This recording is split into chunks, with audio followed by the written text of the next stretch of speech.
दादा दमन दमन दमन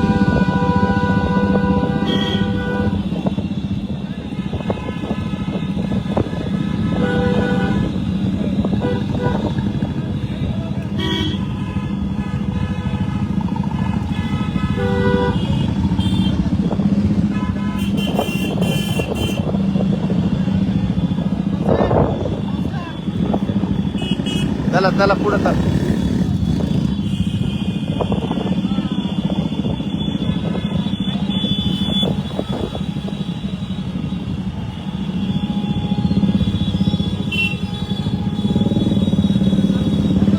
किती दूर आहे किती दूर आहे अजून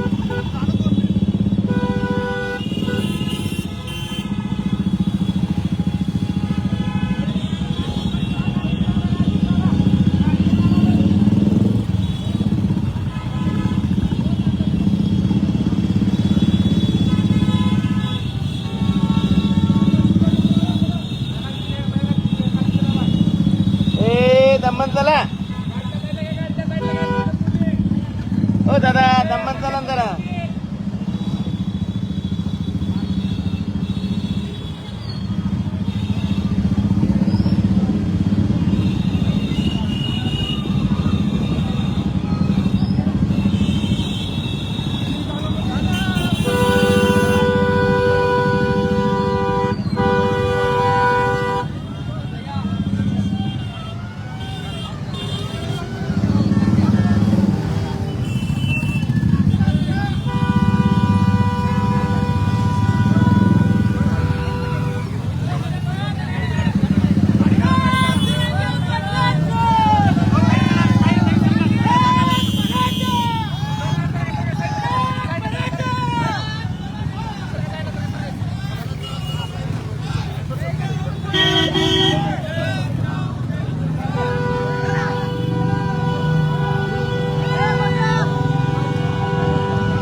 अरे पुढे घ्या तुमची पुढे घ्या ना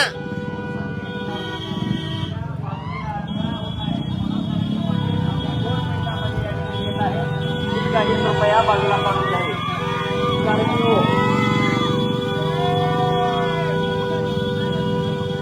ए माग पाय जरा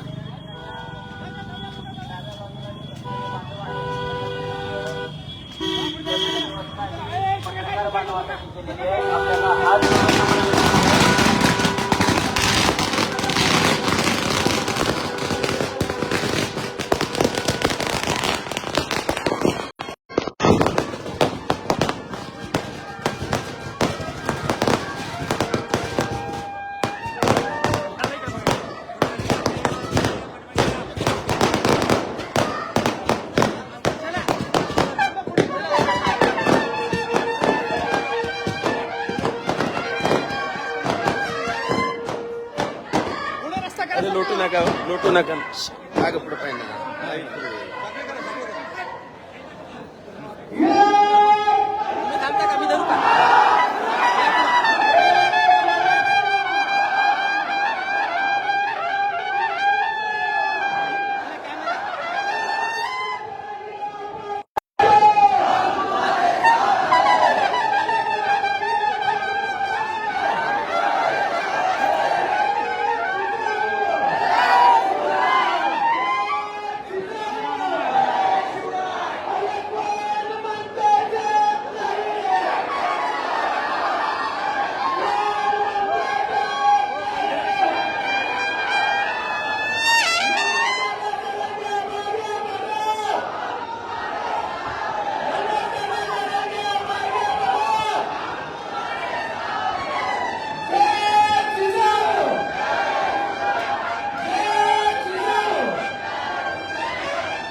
कमी आहेत त्या ठिकाणी आपण आश्रय व्हावं.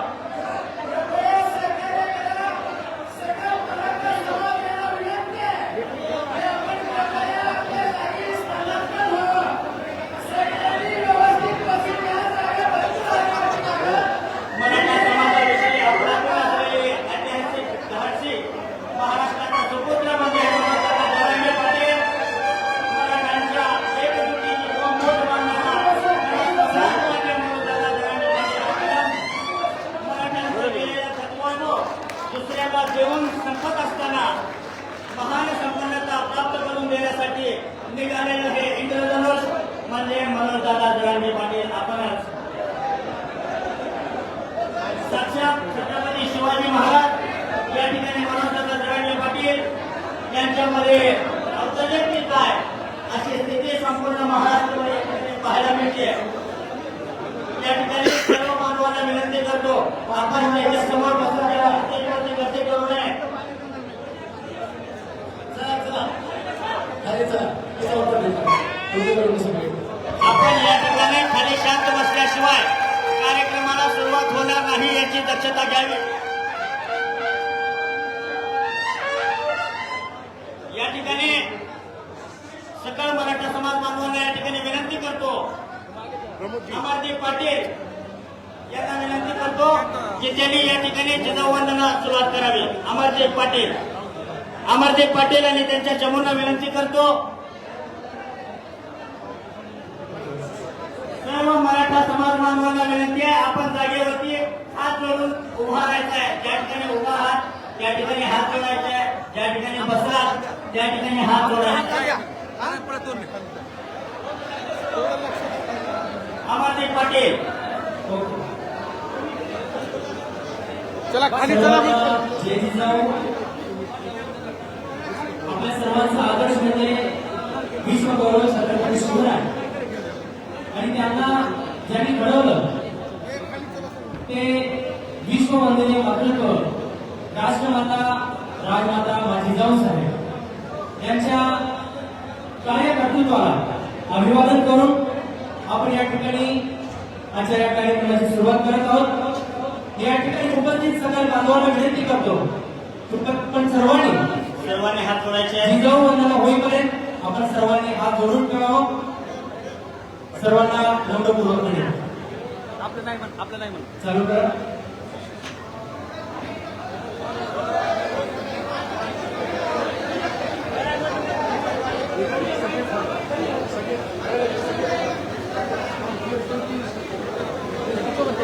कृपया जिजाऊ वंदना होईपर्यंत आपण सर्वांनी शांत राहावं. सर्वांना गौरवपूर्वक विनंती.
सकल मराठा समाजाचे नेते, मराठ्यांचे क्रांतीसूर्य, मराठ्यांचं दैवत सन्माननीय मनोजदादा जरांगे पाटील यांचं स्वागत या ठिकाणी 5 जिजाऊ आहेत त्यांच्या वतीनं या ठिकाणी सन्माननीय मनोजदादा जरांगे पाटील यांचं स्वागत होईल.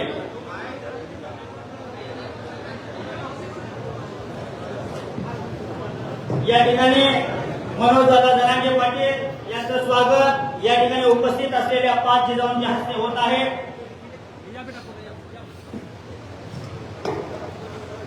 छत्रपती शिवाजी महाराजांच्या रूपानं सकल मराठा समाजाला लाभलेलं हे व्यक्तिमत्व, इतका त्यागी, प्रामाणिक आणि नेगदिल युगपुरुष म्हणजे जरांगे पाटील. आपणच मराठ्यांविषयी अफलातून जन्मला असलेला ऐतिहासिक आणि धाडसी महाराष्ट्राचा सुपुत्र म्हणजे जरांगे पाटील आपणच.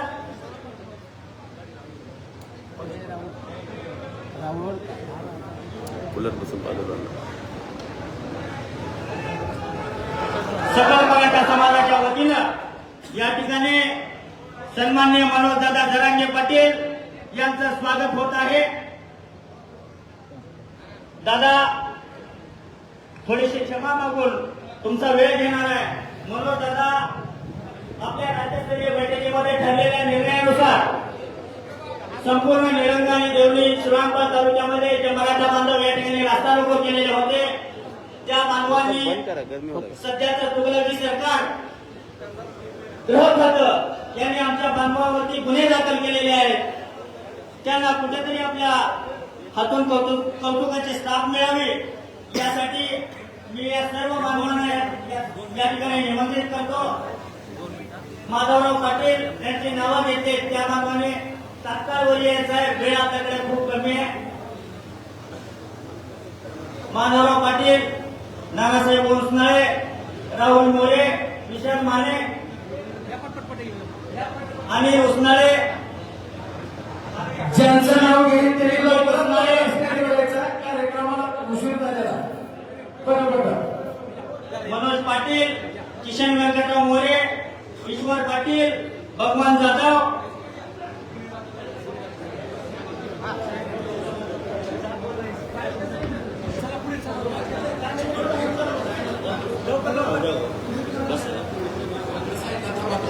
यांची नावं उच्चारले. कृपया त्यांनी स्टेजवरती यायचं. किशन मोरे, ईश्वर पाटील, भगवान जाधव, संतोष मोगे, हरिभाऊ सगरे, प्रकाश गोमसाळे, राजाभाऊ साळुंके, किरण पाटील, मंगेश गाडीवान, मंगेश चव्हाण, योगेश पाटील, देवानंद रामराव तडोळे, शांतेश्वर होसुरे, महेश धोंडीराम जाधव,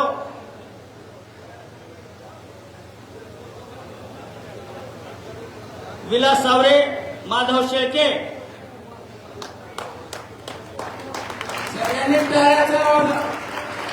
दानभया साळुंके, ज्ञानेश्वर पिंड, विकी पाटील, विकी श्रीमंत पाटील, सतीजी फट्टे, राहुलजी बिरादार, वैभवजी गोमसाळे, ज्ञानेश्वर शेंडगे, राहुल बालुरे, ज्ञानेश्वर मुलाळे, संदीप पाटील, विकास नेलगावे पाटील, धनराज बिरादार, राजाराम पाटील, प्रवीण गिरड आणि हरी पाटील. दादा मनोजदादा जरांगे पाटील आपल्या राज्यस्तरीय बैठकीमध्ये ठरलेल्याप्रमाणे आपल्या आदेशाचं सुरुवातीपासून ज्या बांधवांनी या ठिकाणी पालन केलेलं आहे, आपल्या शब्द म्हणजे समाजाला आदेश आहे आणि इथून पुढेही राहणार आहे याची ग्वाही या ठिकाणी सकल मराठा समाजाच्या वतीनं देतो. या सर्व बांधवांनी मराठा आरक्षणामध्ये स्वतःच्या अंगावर गुन्हे दाखल झालेले ते सर्व बांधव या ठिकाणी त्यांचा सत्कार झालेला. सर्वांनी जोरदार टाळ्यामध्ये त्यांचा हात करायचा.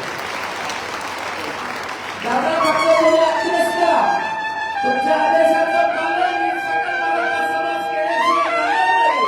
ही ग्वाही या सभेतून आपल्याला सकल मराठा समाजाला देतो. हे बांधव उपस्थित आहेत त्यांना विनंती आहे आपण स्टेजच्या खाली व्हावं. सर्वांनी स्टेजच्या खाली जावा. शिस्तीचा भंग होता कामा नये. मनोजदादा आपण सांगितल्याप्रमाणे या ठिकाणी अंतरवाली ते सगळ्या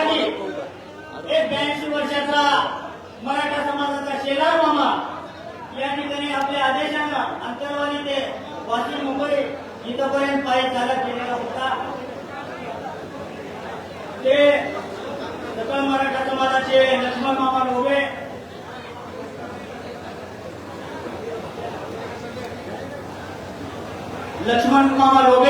यांचा सत्कार सन्मान्य मनोजदादांच्या हस्ते या ठिकाणी होत आहे. लोबे मामा निलंग्यापासून वाशीपर्यंत चलत गेले होते, म्हणून त्यांचा सत्कार सर्वांनी करत होता यामध्ये. त्यानंतर आता निलंगा येथे सकल मराठा समाजाच्या वतीनं आम्ही सुरुवातीला पहिली बैठक आयोजित केली होती. या बैठकीमध्ये झाले तरी खाली चला.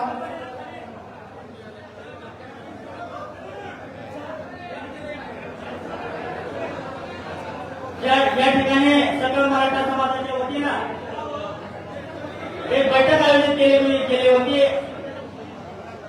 सकल मराठा समाजाचे इंजिनियर विनायकदादा भगदोरे यांनी निसंकोच 1 लाख रुपयाचा चेक त्या बैठकीमध्ये देऊ केला आणि प्राथमिक स्वरूपामध्ये त्यांचा या ठिकाणी मनोजदादाच्या हस्ते सन्मान होत आहे.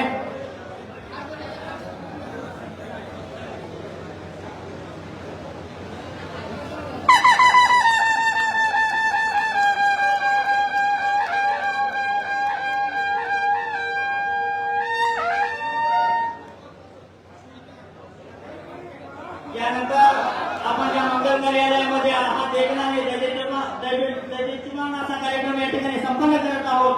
ते या हॉलचे मालक श्री बालूजी सोमानी यांचा या ठिकाणी मनोजदादा जरांगे पाटील यांच्या हस्ते सत्कार होतो आहे.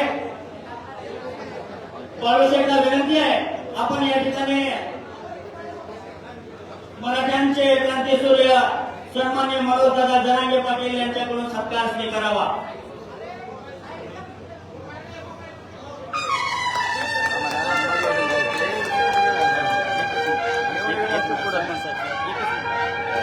यानंतर ज्या मराठा बांधवांना पाटलाच्या अथक मेहनतीने आणि परिश्रमाने कुलबी प्रमाणपत्र मिळालेलं आहे त्यांनी प्लीज 1 मिनिटामध्ये वरती यावं.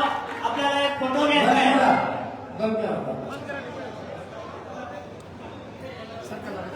चला खाली चला. दारासाठी एवढंच म्हणून कारण दारासाठी लगेच विचार चालू होणार. हर पत्थर हीरा नहीं बन सकता, हर पत्थर ना पत्थर हीरा नहीं बन सकता, हर बूंद ना बूंद पानी नहीं बन सकता. इसी तरह इस धरती पर जन्म लेने वाला हर इंसान मनोजदादा जरांगे पाटील नहीं बन सकता, मनोजदादा जरांगे पाटील नहीं बन सकता. धन्यवाद. सन्मान्य मनोजदादा जरांगे पाटील.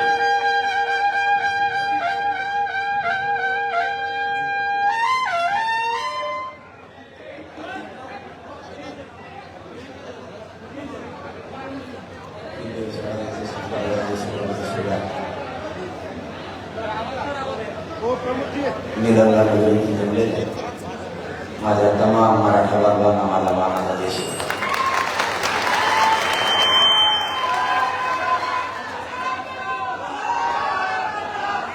मराठा आरक्षणाची लढाई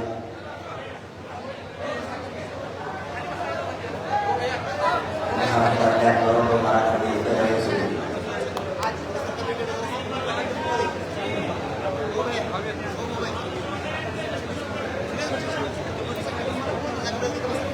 मराठा आरक्षणाची लढाई आता अंतिम टप्प्यात आली होती. मराठा समाजानं ओबीसीतून आरक्षणाची मागणी केली.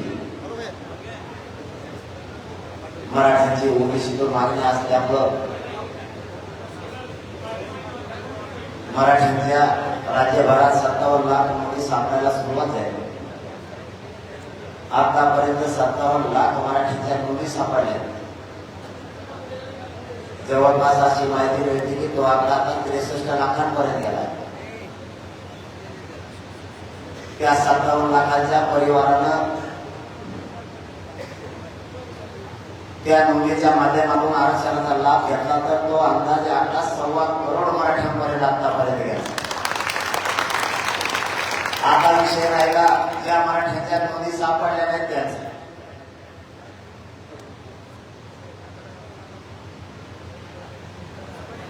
मग ज्या मराठ्यांच्या नोंदी सापडल्या त्याच मराठ्यांच्या नोंदीच्या आधारावर त्याच्या सोयऱ्यांना पण द्यायचं असं सरकारनं ठरवलं. सरकारने 4 न्यायाधीश सोबत आणले, मंत्री,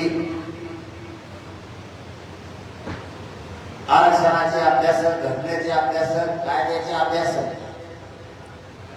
आयुर्वेदाचे अधिकारी, मंत्रालयाचे सचिव असा मोठा फौजफाटा घेऊन ते अंतरवालीत आले आणि त्यांनी ठरवलं की ज्यांच्या नोंदी सापडल्या त्यांच्यासाठी आपण सगळ्या स्वराज्याच्या माध्यमातून आरक्षण आणि सगळ्या स्वराज्याची अधिसूचना सुद्धा सरकारनं काढली. कारण आपली मागणी नवीन नाही. आपली मागणी जर नवीन असती तर GR काढला असता किंवा अध्यादेश निघाला असता, दुसरा शासन निर्णय झाला असता. पण आपली मागणी ओबीसी आरक्षणातून, ओबीसी आरक्षणातून आपली मागणी असल्यामुळं